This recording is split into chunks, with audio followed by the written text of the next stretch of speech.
From MTN News, this is Montana This Morning.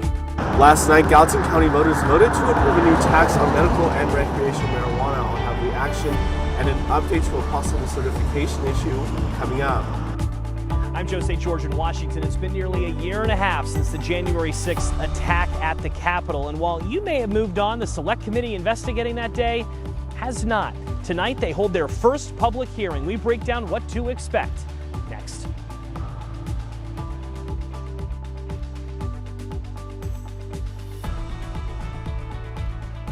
Little suspense for you this morning. morning. There we go, hanging with Joe St. George. 6:31, Chet Lehman, Matt Elwell with you here. We're working our way through the final half hour of this Thursday edition of Montana This Morning. Pleasant overall, a couple of raindrops here and there for the early morning. That's not going to last long, but the temperatures extremely comfortable. Very 40s nice. and 50s for Very most of the area this morning are one of our cooler temperatures. West Yellowstone, 41. Yeah, that's a rarity. Lovely morning in West even on the Yellowstone. warmest days in West Yellowstone. A little bit of light shower activity falling apart pretty quickly. Again, you may have some damp roadways west of the divide toward Butte. Anaconda may see a little bit of rain early on, but the afternoon is going to be absolutely marvelous. Look at these daytime temperatures today. Back into the mid-70s, relatively light wind, although the wind speeds are picking up just a touch. We do have a couple of dry days before the rain picks back up. We'll, of course, break down your forecast coming up in just a few minutes. Thank you, Matt. 6:32. Our top story, voters in Gallatin County overwhelmingly approved a new tax on all marijuana sales on Tuesday. But MTN's Edgar Cedillo shows us there could be an issue with the certification for the two ballot questions.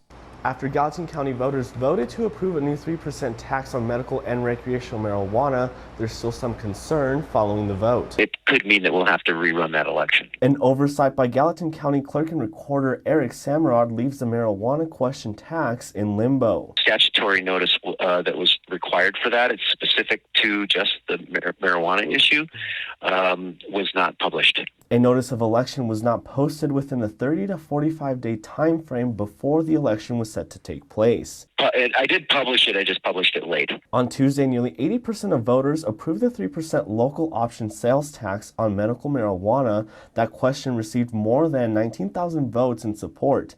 The medical marijuana tax passed with a closer margin, with over 13,000 voters voting in favor and 10,000 voting against. Now that all remains up in the air. Some business owners want more clarification from the county as to where the money would go. So far, we haven't heard a lot from the county about what they're going to use the money for. For owner of Grizzly Pine, Elliot Lindsay, he'd like more clarity on what revenue would be used for. As a business person, I look at all of that tax revenue as potential investment.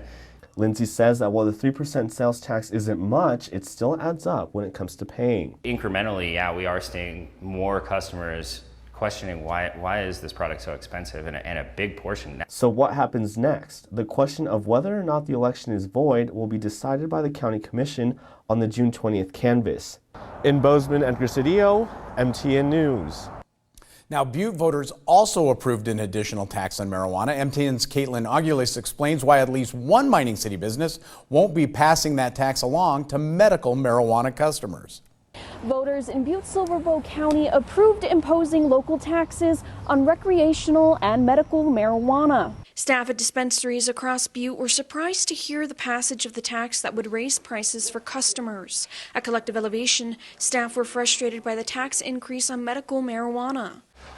We don't believe that any medicine should be taxed at all. That's why we won't be raising our prices here. We're going to eat that cost. We think that's the right thing to do. Medical marijuana is already taxed at 4% by the state. With the added Butte-Silver Bow tax of 3%, it will now be taxed at 7%.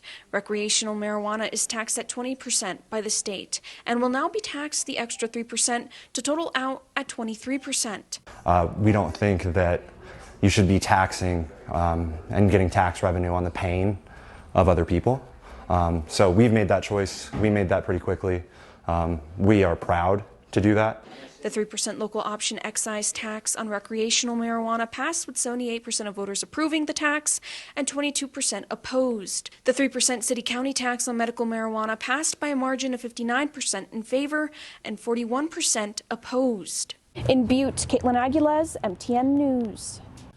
6:35 in other news this morning. Tonight in primetime, the first public hearing on the January 6th committee will take place in Washington.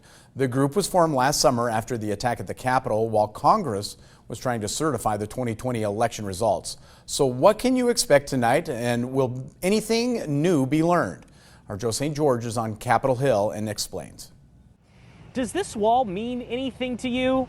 Probably not. Why would it? But history certainly remembers this wall. After all, men and women from around the country climbed it so they could try and enter the Capitol and prevent the presidency of Joe Biden. That was back on January 6, 2021. And while you may have moved on from that day, a committee here in Washington hasn't. For the past 10 months, they've been investigating January 6th, and tonight they'll begin to report their findings to the public.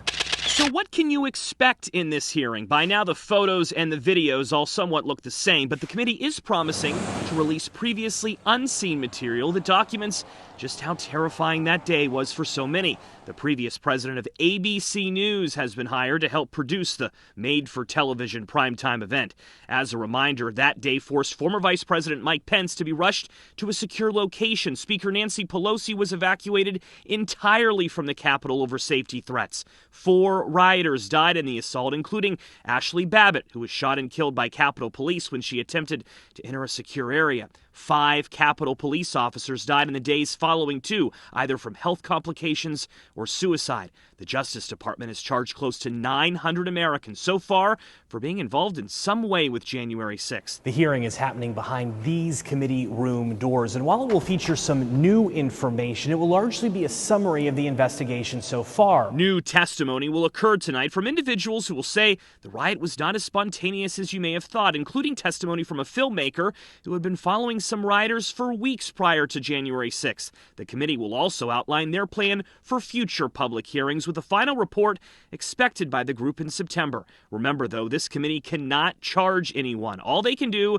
is refer individuals to the Justice Department for possible prosecution. The committee has conducted over 1,000 interviews over the course of the last 10 months, including with some members of former President Trump's family. Some of that was videotaped and could be played this evening. Don't forget, though, that many conservatives believe the committee's investigation has become too partisan. There are only 2 Republicans on the committee, and both voted to impeach former President Trump. Republican leader Kevin McCarthy has said the committee is simply going after political foes. Republican Congresswoman Elise Stefanik of New York has called their work illegitimate, and some conservative media outlets have decided to not broadcast the hearing tonight as a result. In Washington, I'm Joe St. George.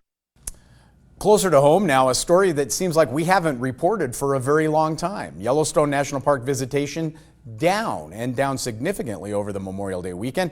Visitation this year dropped 34% from the same weekend last year. Weekend stats start on Friday. They run through the Monday holiday. Decline covers all 5 entrances to the park. Now, each of the days of the holiday broken down for comparison shows Friday down 22%, Saturday 31%, and Sunday off by 35%. Monday took the biggest hit, 47% fewer visits. Now, the park does not give a reason why those numbers drop so much, but remember rain and snowy weather, and as we know, of course, higher fuel prices this year. With the pandemic, there have been record number of people visiting Yellowstone and Glacier National Parks.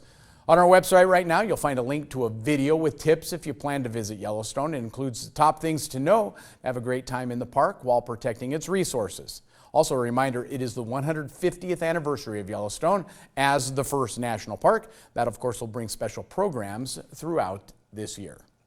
6:39 now, a miraculous story of survival in Lincoln County as a 3-year-old boy was found safe after being lost in the wilderness. It's a story that's picked up some national attention as well. MTN's Haley Monaco speaks to the sheriff in the case. It's a stroke of luck. 3-year-old Riker Webb vanished Friday while playing in the front yard of his home near Troy in northwest Montana. After 2 hours of searching, neighbors called police. They were checking their entire property. They were yelling. I would assume that they just decided to look on their own. The hours ticked by as rain fell and the temperatures dropped into the low 40s. Worries grew. Miraculously, though, 2 days after he disappeared, Riker was found in an unoccupied cabin when the owners showed up to check on their property. It was truly a relief that it ended on Sunday and that we were able to find him alive and well. Sheriff Darren Short believes Riker may have hunkered down as he was listening to the rain and wind and didn't want to go outside. When I asked him if he wanted to go see mom and dad, he put his arms out and came right to me. There is no suspected foul play, and CPS has visited the child's home. We're still looking into the ins and outs of why the delayed phone call, how he was able to wander off unsupervised, those kinds of things. A happy ending and an amazing story of survival. In Billings, Haley Monaco, MTN News.